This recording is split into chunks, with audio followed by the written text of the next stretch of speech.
Once again, welcome to this class on Linux basics. This is the ongoing series. This is the class on Linux and all the programming languages. Today is our fourth session. We'll be continuing our discussion on the Linux.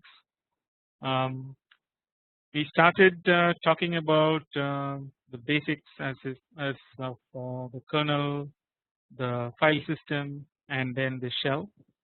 Then we went into more details about the commands, and then last week we saw, or in the last lecture, we saw the commands, how to do some managing the file access, managing system resources, and managing the general disk usage or disk resources. To be specific, we saw the commands like change mode to modify the file permissions. We had the different sections in the file permission list. The first one is for the user, the second one is for the group, and then the third one is for everyone else. We saw how to set these access codes. It's actually like a binary number, so it is basically it's a read, write, and execute. So for each of these things, so the maximum that you can allocate a number is 7, which is because read, write, execute, each one is represented by 1 bit. So if all of them are on, that's 111, which stands for decimal number 7. So you can say like 777. That means that it's read, write, execute for all the groups. And then based on where you make the bit as 0, then you can control the access. For example, if you want just you want all the read, write, execute access, so you make yourself 7. And then if the group just wants to read and execute, then you make it as 101, which is 5. And then for all of them, if you just want them to just read, then you make it as 100, which goes to 4. So like that you can control, so 754 or any combination of that you can use to control the access. Then you also we saw the how to change the ownership of a given file from yourself to some other owner, some other user, and then you can also use the change group to change the group permissions itself of the group itself of the given file. This comes in handy because when we look at like various real life situations, a particular file access may be restricted because of certain groups, or particular directory can be accessed only by certain groups, and you may have permission but you don't know like in which group you belong to, and you may have like permissions of multiple groups, and you want to make sure that that particular file corresponds to at least that one group, which will enable you to do more stuff. We also saw like how to manage the system resources. In particular, we saw some of the definitions of the processes. What we call process in Linux, and how Linux assigns process ID for each of the processes. And then we also saw how to report those processes using the ps command or the top command. And then we also saw how to kill a particular process by using the kill, and in which we also saw like the various priorities where the interrupt can be as high as -9, which means that instant kill of that process. We also saw some commands related to the resources, the disk usage. In particular, we saw like du command, the du with various options, and which actually enabled us to get how much disk space is remaining, and then we also like we saw the def command, which is essentially again another way of the estimating the usage. Here the df reports on a particular file system, as to the mount point and basically like how much memory is remaining. Then we also saw the command free to also understand like how how much memory is remaining basically. We also use some other commands. I think we did the to kind of the map analogy where you want to find out like which who is the user. So there's a who command which gives you all the users in the system, or who am I will give you specific to which username that you are using to access the system.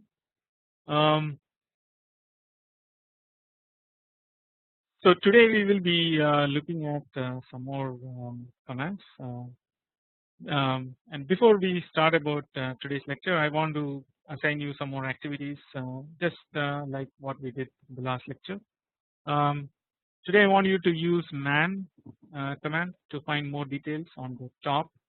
Top is the other command that we studied in the last lecture to get more details on top, and then chown.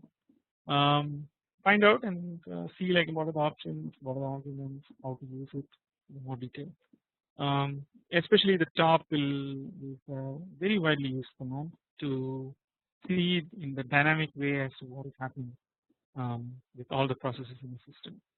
And so particular interest is how do you kill within the top, and also how do you exit out of the top. Those kind of things become very useful. Then use the ps command to find all the processes that are running, and use the kill command to stop. Also use stop to find the processes running, and then use the a command. Use at least one command to stop the process from the top command itself. So these are just fun activities that you can do fairly easily. So in today's topic, we will be dealing with more in-depth file system commands. We will specifically talk about grep, fgrep, locate, unique, sort, touch, find. There are other commands like diff and t. I have kind of grouped them here, and we will see why I have grouped these ways. And also like some of the commands that we that are also like other commonly used commands like link, how to link a file. The linking is a very easy way of actually accessing a file without actually copying the file and incurring a long time as well as large memory. So let's start. Let's start with these commands. The first command that we will talk about is fgrep or grep. The grep command is mainly used to search a keyword inside a file. So the keyword is specified as a string, and the grep provides a lot of options essentially for doing various things. So here some options are given, which is -i for ignore case, -v for the lines which don't match. So basically it excludes the lines that match, and it gives you only the lines that don't match from a file. And then it's also, you can say like -n, and with following n you can specify some number, so that the command actually displays the lines where it found the match, and then after that the n number of lines which is specified here in that file. So these are like very powerful and useful commands. Typically we try to get use the grep to find a particular keyword, whether that is there in the file, and then once we find it, then we can do all kinds of operations on those keywords, and then we can use it in other programs. Even the string that we specify for matching, that you can specify it as a regular expression, again you can actually go into the man grep or man f grep to get more information about this command itself. There are also like other nifty features like -l, which only shows all the files where the keyword is present. It doesn't output exactly the line itself. So these are all like some nifty things that you can do to gather information. So again, these are all like information getting commands. They themselves don't modify the file or do anything. One of the features that we talked about earlier was this multitasking. So even within a window you can do multitasking, which is essentially we saw this pipe command where we can pipe a command output of a command into another command. So similarly you can use grep command in that fashion. For example, if you want to search multiple keywords and you want to see like which file all the particular keywords are present, so you can actually grep one keyword at a time and then pipe those outputs into the subsequent commands, subsequent grep commands. So it will be like grep A from star.txt, pipe to grep B, pipe to grep C, pipe to grep D. So now the output of this entire command will be one file which contains all A, B, C, and D.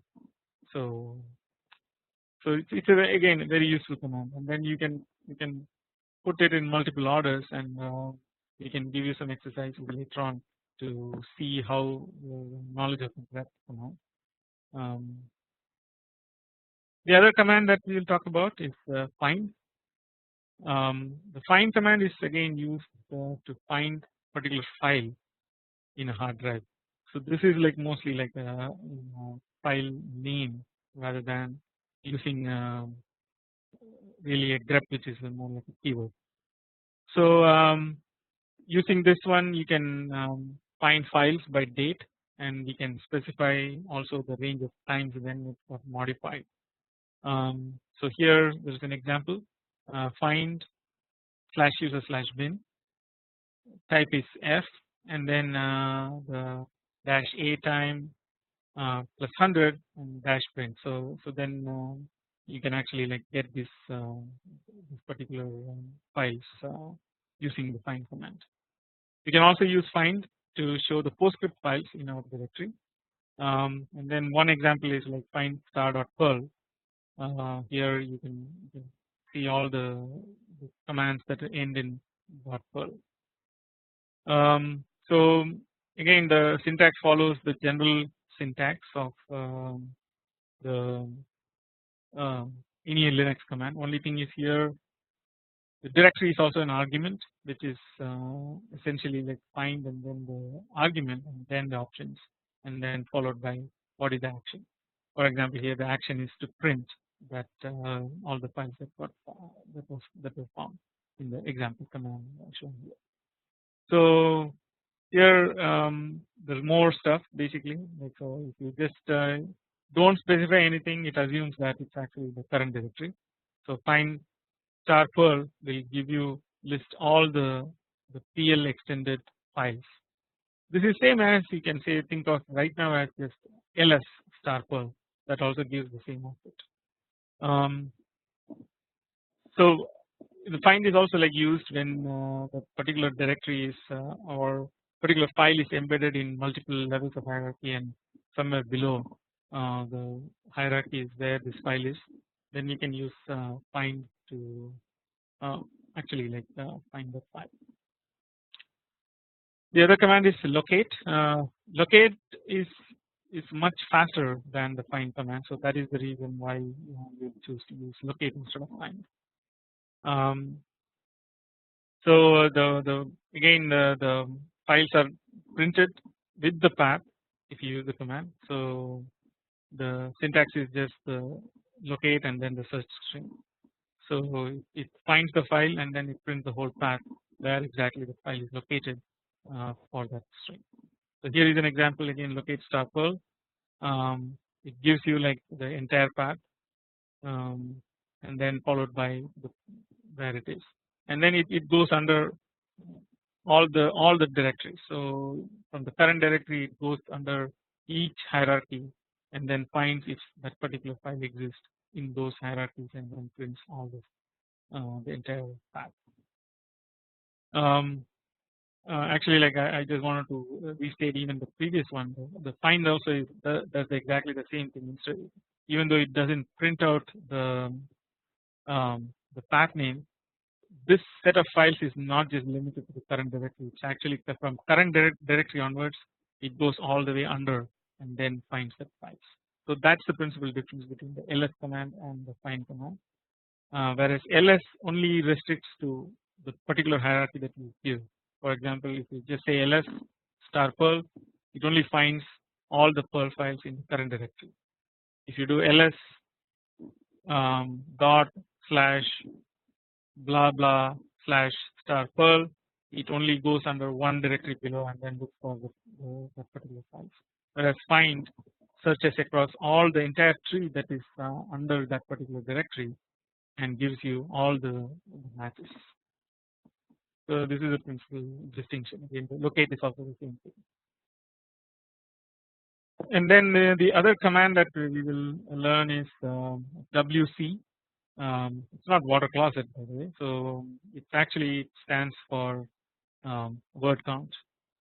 So here the key thing is you can actually determine how many lines are there in a file using this WC command. Even though it's the word, actually it can give you the number of lines, the words, the number of characters, all of them. So again, there are multiple options. -L gives you the lines, and if you just specify WC without any options and then the file name, it gives you all three. It gives you the number of lines as the first column, number of words as the second column, and number of characters as the third column. Then you can specifically go ahead and ask WC minus L file name, that gives you the number of lines. WC minus W, the file name, gives you the number of words. Again, the words means the non white space characters, group of characters separated by a white space character or a new line. So those are the words. That's the definition of word. And so that collection will be treated as a word, and then it will just output the number of words. And then the WC minus C, the file name, will give you the number of characters. Here the number of characters typically is the non white space characters. So all the white space characters are not reported. So here are some examples. So here is a default one, WC test color.v. It gives you the 5 lines, 8 characters, 8 words, 93 characters. And then here you can also see like somebody is piping the ls command into WC minus L. So then it gives you the, since it is ls, basically like it gives you how many lines are there in this output of the ls command. So again, as I said, like when you use the pipe, the command's output gets piped to the particular command. So in this one, you can think that basically there are 68 files in that in this directory. Even though like the regular ls actually gives the files, multiple files in the same line, when you pipe the ls to the WC minus L, it gives each file as one line. So that's why like you get like the actual number of files of 68.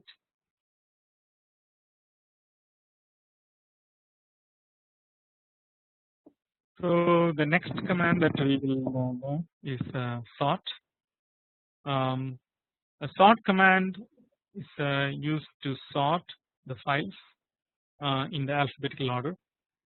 So a sort file name, sort and then the file name, just takes all the lines and basically like sees which line to be coming first in an alphabetical order, and then it presents that way. For example, in this case, Linux 1.x, we have C, C++, .NET, Eclipse, Java. So you can see that actually like it's C, D, E, F, G, like it just goes in the alphabetical order and reports this file.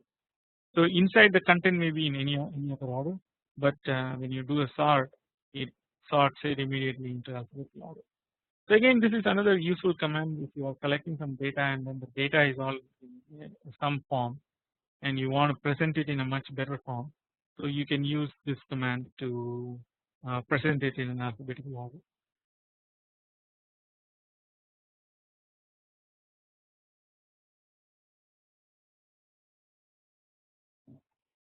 So now let's move on. This command unique.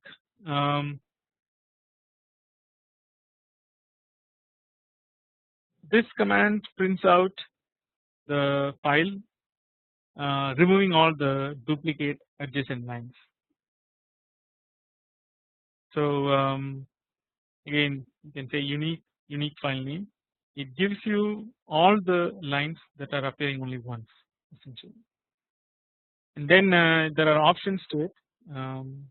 So for example, unique minus u, the file name, dash dash unique, prints all the unique lines. And then if you say like repeated with dash d option, it only prints out the what are the duplicated lines. So again, this command is used in many ways, basically, which is very useful. If you have a particular file name which you copied from multiple sources and you don't know whether something is repeated many times, one way to find out is just use this unique command.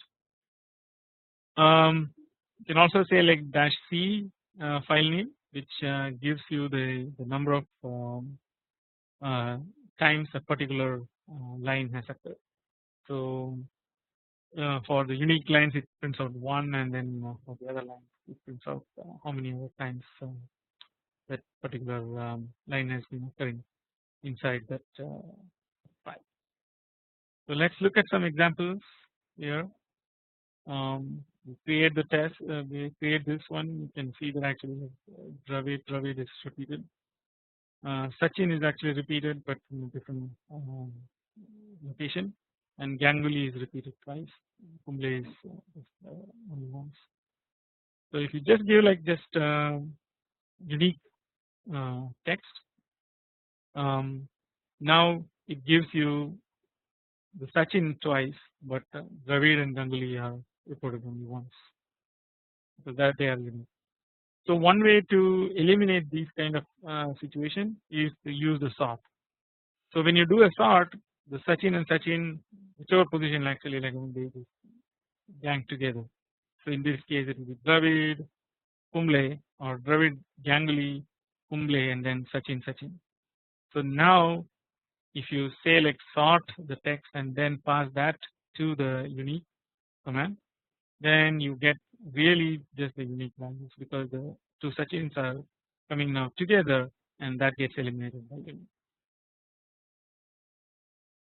And then you can say like unique minus u the text, then it gives you like Sachin and Kumble. So this is the this show illustrate how the unique command is getting used.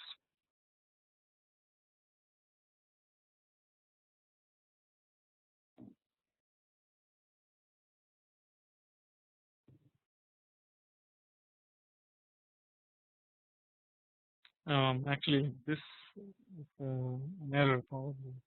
The unique minus u is actually it only prints out the unique lines. In this case, like if you have sorted this way, then it will print out the actually like because the text is still this one, so that's why Sachin is printed twice, because it thinks it's still they are unique because they appear in different lines.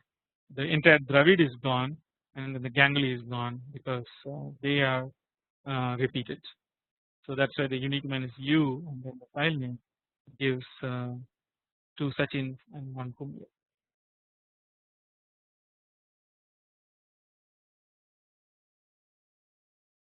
So now let's go to the next one, which is touch.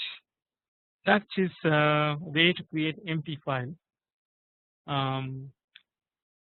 So when you say like touch and then the file name, an empty file with that file name will be created. It will have a size of 0 bytes if it does not exist. If that particular file exists, then it updates the timestamp so that it, it appears as if like that file was updated just recently. Okay. So again, this is useful in the sense that some particular commands that you may work on will not run if the file is not updated to the latest timestamps, or you may have a requirement that this particular file needs to be updated much later than another particular file. So but that file may be created later than the file that you want to access. So in that sense, you can just do a touch and then the file name, which updates the timestamp, and then you can do whatever processing that you want to.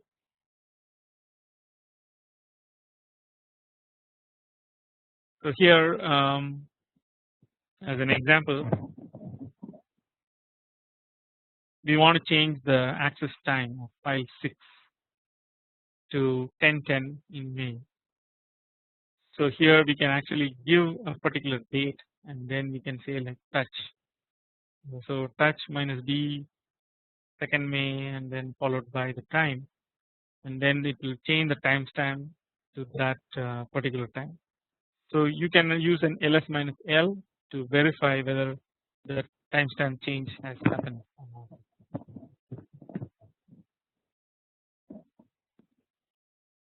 So another way to do it is dash t, touch dash t. The touch dash t takes an expression which is month followed by day followed by hour followed by minutes. So it's shown here like month, day, hour, minute. Once you specify this format, it actually updates the timestamp to that particular format, that particular time. So that that's another way to change either dash d with the date inside the quotation, or just specify dash t and then as a string you can just specify the whole date, and then it updates to that one. Typically we don't use with any options. You can just say touch and then the file name, then it puts the latest timestamp into that one. So it just gets the timestamp from the date command, and then it puts that particular date for that file, so that it appears as if it is got modified. And then if it is not there, then as I said, it produces a file with 0 bytes. So here are again some more examples.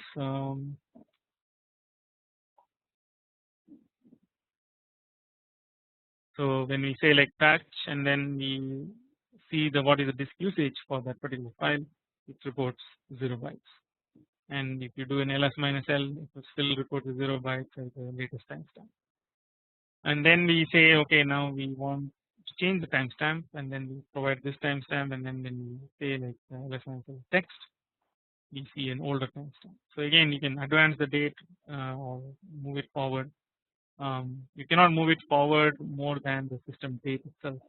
So that's another thing that you want to make sure. So here it's also like we use the dash t option to change the date on that particular file, and it changes consistently.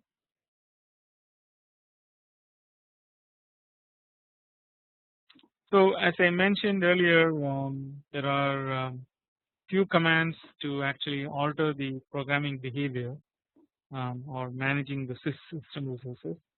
One thing that we saw was the pipe command. Then we also saw like how the processes can be called in. The other command is what is called the T. The T command actually sends an output of a program, or in our case it's a process, output of a process to 2 different directions at the same time. So you can specify T and then file name with options, and then it can actually send it to 2 different locations. So what are the 2 locations? Here one is it stores into the particular file. So here we have an example, ls minus l type t file name file 2. So now let's see how this works. So ls minus l generates an output which is the list of all the files with all the details inside the directory, and then that is actually piped to T and then file 2. So when it is piped, actually it is actually going to the output file. In our case, it's the terminal where it displays what is the output of that ls minus l command. But we say that we also do a T to file 2. That means that it actually writes out the same information into file 2 as well. And the dash T minus A is an option to append to a particular file, the same as the double arrow. When we say double arrow, it only does just that portion of it, as writing the file, writing into file, whereas a T will write into the file and also output into the terminal. Let's see an example.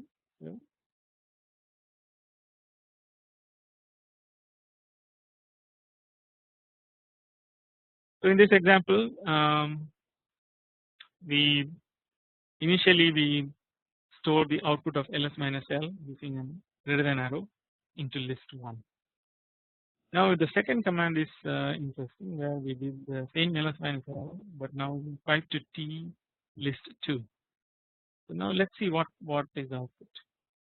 So when you do the ls minus l, it's actually there are all these 4 zero size files, file 1, file 2, file 3, file 4, and then there is some finite amount of size which is list 1. So now what will happen when we do the list 2?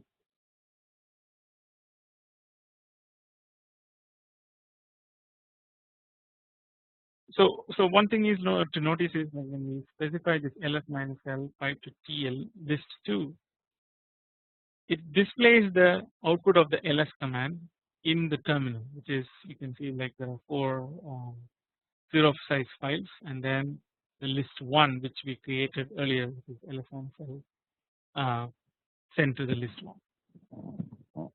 But now you see that basically it produces this output at the output terminal, but also now it writes this information into another file called list 2, and that list 2 is not shown here because at the time of keying, basically there are 2 parallel processes.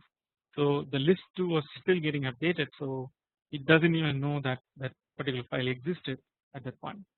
So the ls minus l produces the normal output. Now the next command is the T with dash A, which means that we want to append the list 2 with the same ls minus l command.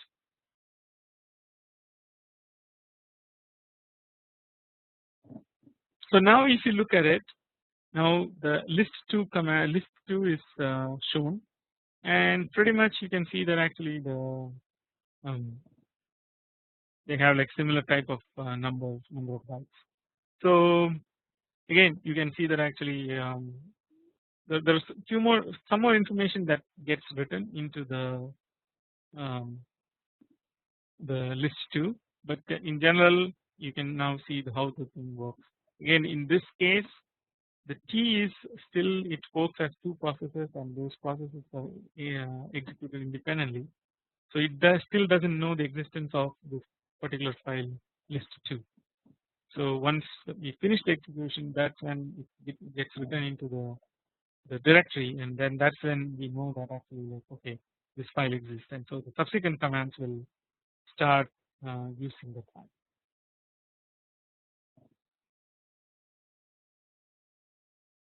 Okay, so now we will go into a few more commands which are quite important because these are the commands that you will use more often in the current course, as well as when you go out in the real world. You will be using all these commands in much more details.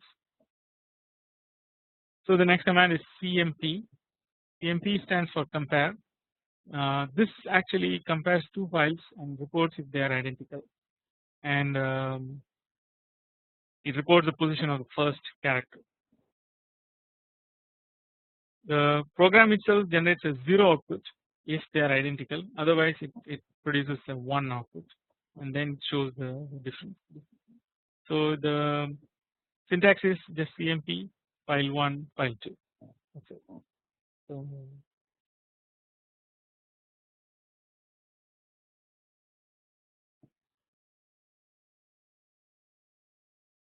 So here we give a CMP ex1.x and ex2.x. Here it says essentially like it differs in byte 1 and that is line 1. So after it executes this, it stops and it comes back to the shell. So again, CMP is another useful tool to understand how to what are the differences between two files, and then how to bridge those differences as well.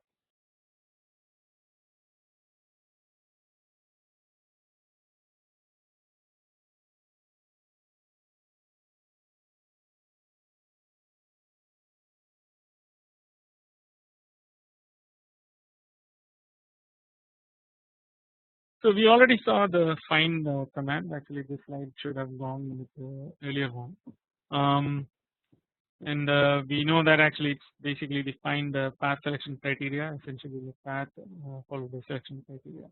So you can say find dot, which means that start from the current directory, and then the selection criteria will be the minus name is top.v.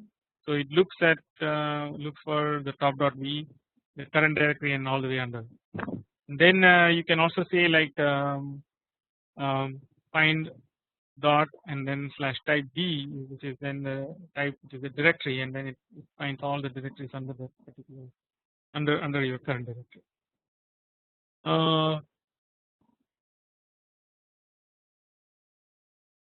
And anything like dot star, as we know, the hidden files start with dot as a beginning.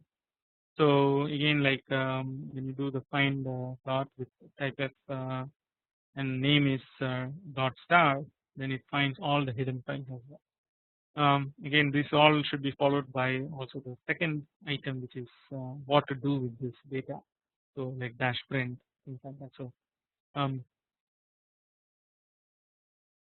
here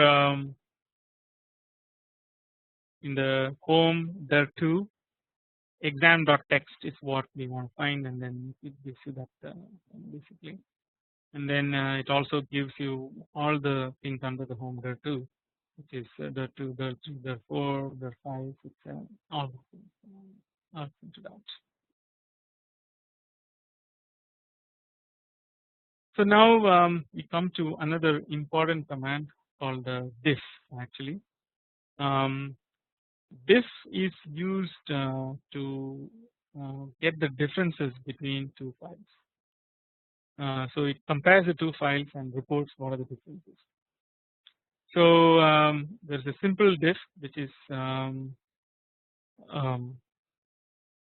which basically compares the two files and then displays on a running. Actually, it shows a running display of what are the differences, and it tags one file by less than and then the other file by greater than to distinguish the difference between like those two, and then it reports like all the lines which are different. Then there are specialized commands, vimdiff file name 1 file name 2 or sdiff file name 1 file name 2. These commands display the files side by side. As a part of this vimdiff, you can also have a tkdiff, which is using the Tcl tk interface to create a UI so that you can compare those two files. And the good thing about all these commands are you can display the differences, and then you can merge the differences. You can merge file A's differences to file B, or file B's differences to file A, in whichever way that you want to go to. And then you can do several other things. Essentially, you can even make both the files exactly the same. So basically, the differences between A and B, whatever is in A will go into B, and whatever is in B will go into A, things like that. So again, this is another powerful command. I want you to use this. In real life, the diff command is often used to find differences between two files, either two scripts to run a particular tool or things like that. And then it also helps us to find what we changed which caused certain issues. So you can compare the current version with the previous version to see like what changed, and so then you can take some corrective actions against it, or you can go the other way. Like if you see that actually okay they are different, then you can say like okay throw away my old file and then or throw away my new file and I'll use the old file. Things like that also you will do. So it's a very helpful command. And you'll be using it a lot in the real world. Vimdiff again it shows side by side and uses the editor called VI. We will talk about this in the programming context in the next week. But there are these editors to edit files. One such editor is Vim, or it's a visual editor VI. There are other editors like Emacs is another one, probably you must have heard about that. VI is very common because it has a very fairly easy to understand interface, so we will like that a lot. Couple of other things that I wanted to highlight are, one is the use of tab, that you can use tab to complete a particular command or complete a particular file in the particular given file. So this again is you don't have to type everything excruciating in a painful way. You can stop at some point and then let the tool continue and complete that particular work. So that's also provided. I also wanted to briefly touch upon one additional command, which is ln or link. So imagine you have a file system and you have a file which runs into like a couple of gigabytes or even more. These days, like I mean 50-100 gigabytes is nothing. And then now you have another directory where a particular program that you want to run, and which also needs this file as one of the inputs. Now one way to do it is you can just copy that file over to the new location, and then this particular program will access that file and do whatever it wants, and then basically it finishes essentially. Instead of that, we can also think of another way where we don't copy the whole file into the new location, which can lead to actually like two things. One is if you copy the file over to the new location, since it is running into like multiple gigabytes, probably it will slow the whole system down, and it will take a long time for the particular file to be copied. The second thing that it has is basically it eats up those memory. Like I mean now unnecessarily you are having like two copies of the same information, and as a result you are just occupying the disk space with that, and as a result some other important programs will not get a chance to work because you are blocking the system with your jobs. So a better way is to actually link a particular file. Linking a file means essentially you are creating a pointer to that file in that directory, so that the program that wants to access can chase that pointer and then go back to that particular file. The links can be created in two ways. One is called the hard link, and then the other one is called the soft link or the symbolic link. So let's look at what a hard link is. A hard link is when we specify the command followed by the target file name and then the link name. So here both of them are arguments, and the first argument is what the link that you want to create, and then the second one is first one is the file name which you want to create a link for, and then the second one is the name of the link that you want to create. So if you specify ln target file name link name, then it creates a hard link to target file name or link name. So why is it called a hard link? So the hard link is because even though if you remove the original program, the program content still lives under um, this target name or essentially the link name. So if you want to delete a file, it's not just enough to delete that particular file name from the file system. You also need to delete all the hard link references to that file. So because otherwise, like still keep the data for the link to work, and it will make it work. The other command is ln -f and then target name and then the link name. This creates a soft link or a symbolic link to the particular file name or the target name that you want to associate to. So here if you have a soft link and then if you're saying like okay delete my original file, then when next time when you run the program it generates an error saying that hey that particular file is not found even though like it exists in the symbolic link. So you need to pretty much chase through the symbolic link, find out where exactly it is, and then add that particular file. But the key thing is again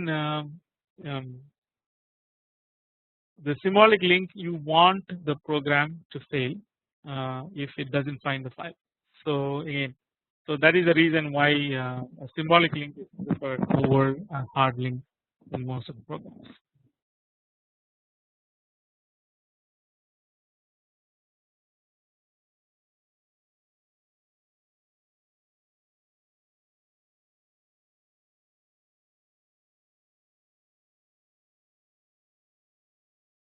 So in this lecture we covered a number of topics, all very important and very useful commands like grep, fgrep, locate, unique, sort, touch, diff, t, and also like the link commands. So I think this should give you a good flavor of the entire Linux system. We will be starting to talk about the Linux networking in the next session. But with this actually like I mean we cover all the basics of Linux. So and we'll also have some more assignments that will be coming your way. But we will also do a recap of this lecture in the next one when we start the Linux networking. So again thanks a lot, thank you very much and good luck.